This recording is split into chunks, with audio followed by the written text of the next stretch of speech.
Also in collusion with government? No, they don't understand it. Banks also don't understand it? They are definitely in collusion. They are definitely in collusion. 100% in collusion. How do you think some of these CEOs are earning salaries of 200 million a year? This is a collusion. You take our money from our deposits. You give it to the government at 18%, William Ruto was saying the other day. Then you come with tax measures that have to pay it back. All right?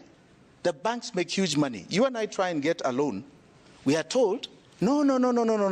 You are at risk, maybe 28%, maybe 25%. And we are priced out of the market because we take a loan at that. The cost of anything we produce is too expensive. Nobody will buy it. So this has been in collusion because the same banks who give you loans must also look at the laws of government. What law is allowing them to ask for a bond? And when they look at it, they'll know that bond is a borrowing. And you can only borrow, because bonds are long-term, in the long term for development. So show us where you have anchored our bond on development, like you hear infrastructure bond, and I hear they want to try and raise another one very soon. I advise everybody to stay away from it. It is odious. And if you want to do it, no problem. There will come a time you realize you have sunk yourself. So you're saying this is odious. It does not go to any infrastructure project.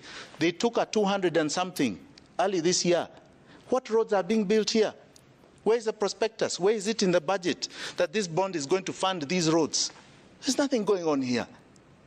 William Ruto's last budget had 800 billion for development. The actuals are only 315 he spent. He has no money for development. If it's 315, are you saying the entire bond went to that 315? No. That was even foreign money, donor, of projects that are continuing that were done by Uhuru, not even by him. So we have a significant problem here, that this money is not going to anything else but consumption. Because even in the last finance year, he borrowed 1.5 trillion. And he's only done development of 300. So where did this other money go? So if we're saying, can't pay, won't pay, that's what you're saying. What we're saying, we're not going to say even can't pay. We're saying this is not in our law, we can't pay it. We're not going to pay it. Okay. Yes.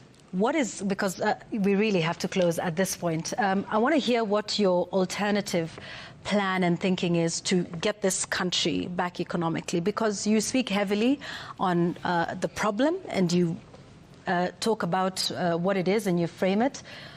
What would be the solution that gets us back? First, you're saying we don't pay what we owe because the debt was not taken legally.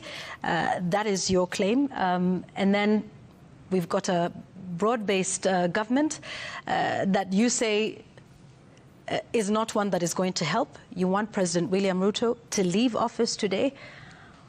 If you were president, because you tried to run for president in 2022, if you were president today, what would be the 1, 2, 3 things that you would do to solve the crisis in the country? I'll tell you. The first thing is that I would cut off the chain of debt. Because I want you to understand that in as much as all this is going on, I told you we only had a deficit of 1.3. Kenyans, up until today, have paid 9.8 trillion towards that debt and still owe 11 trillion. It is something I would cut off like yesterday. And that frees up government money to be able to provide services to Kenyans and stimulate the economy by taking money back to the people. And that is what you call now economic liberation. The one thing that has not been understood by many people up until today is what period we're in. We went through the political rights period, which is about cutting up this cake for seats, as they are trying to do now. Nobody cares about it because we passed it. The 2010 Constitution gave us our rights. Now we are into the economic rights period, where we define economic. Welcome back to Mora TV. In today's video, we are going to focus about Mr. Jimmy Wanjigi's story here on Citizen TV. live bulletin which happened some time ago. So there are several things he talks, one of them being economic factors which are haunting Kenyans. And he suggested that the CEO of these big banks who are Mr. Big Salaries might be in collusion with government, and that's why they are giving very very expensive loans to people and calling them high risk. Because of this factor, then they're able to give out this money to the government in terms of bond, because they have a surety that the government will return the money compared to the citizens of the country. And that's why we are economically going down. That's first of all what he talked about. Another thing he talked about is that indeed we might be in risk in the coming days in terms of our economic resources and money, because the rate at which inflation is going to affect Kenya, nobody is still warning about it. And it's going to come sooner than we expect. He talked about on how the things are going, the public partnership, public-private partnership, and many other things which most people really don't seem to understand, but in the reality they are there and they are biting us slowly. He suggested look at even taxation policies which are coming up in the country of Kenya. The one blustering economy of East Africa soon will be left behind by other upcoming giants who might be limping, but they are gathering a very steady pace in the coming days. Look at the neighborings of Kenya. They are now the leading destinations of business and investment in East Africa compared to Kenya, which was once the very, very big economic giant, which almost scooped all the investment plans in East Africa. To the people. And that is what you call now economic liberation. The one thing that has not been understood by many people up until today is what period we're in. We went through the political rights period, which is about cutting up this cake for seats, as they are trying to do now. Nobody cares about it because we passed it.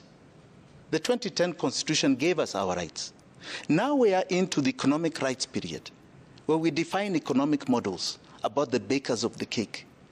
I, for example, am a capitalist who believes in an essence of social democracy, social justice, okay? And I must create my model. This is the defining moment of ideological economy, ideological politics. I myself will be very interested to see the private sector be the driver. So I'll never take their money. I don't need it. And they themselves. But there would be consequences, though, yes, of a decision to not pay the debt. What consequences? Oh, the consequences of others in the international market looking at Kenya as a risk. Oh, who told you? Who told you? Because they've created illegalities. Let them say who took that money. Because I want you to show me where that money is reflected in a consolidated fund. Should we not also be taking issue locally, with saying, because you know, you've talked about what the money is, where it goes, where it doesn't go. Shouldn't we also be fixing what is happening locally in terms of the role of Parliament and the role and responsibility of Parliament in terms of managing our debt?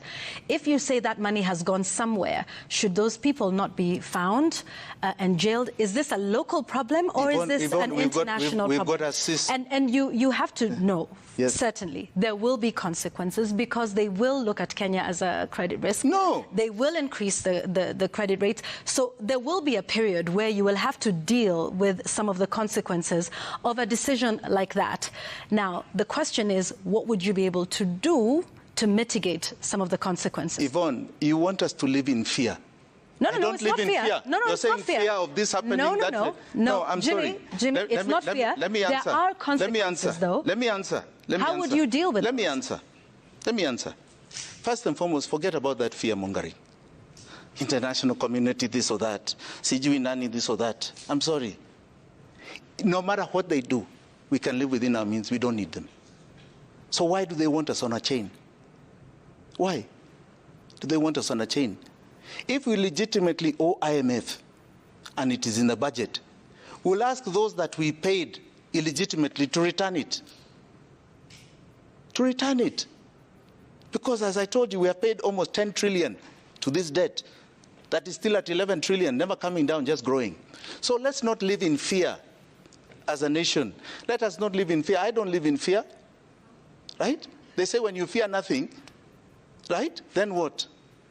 Those Gen Zs that went to Parliament What did they fear? A bullet? And after the bullet, they still went into the chamber. They succeeded. And it's very sad that they were killed. Over 200 have been killed. We mourn them. They are heroes. Let us not live in fear. What consequences? We can live within our means. We don't need their money. My issue, fundamentally, is what we do with those local bonds that you're talking about, because it's odious. Apart from that, he talked about economic liberation as also another thing which is supposed to happen in Kenya. The other day, you saw KRA release servicemen and servicewomen who were supposed to go business to business to ensure that the businesses are tax compliant. But did you see where that narrative went? They rolled it out and it might have met very heavy resistance in the streets of Kenya. Remember how the finance bill was really super debated? It is because it was having some key issues which majority of Kenyans felt that it's going to affect them. The prices of transacting money through the mobile platforms was to go high.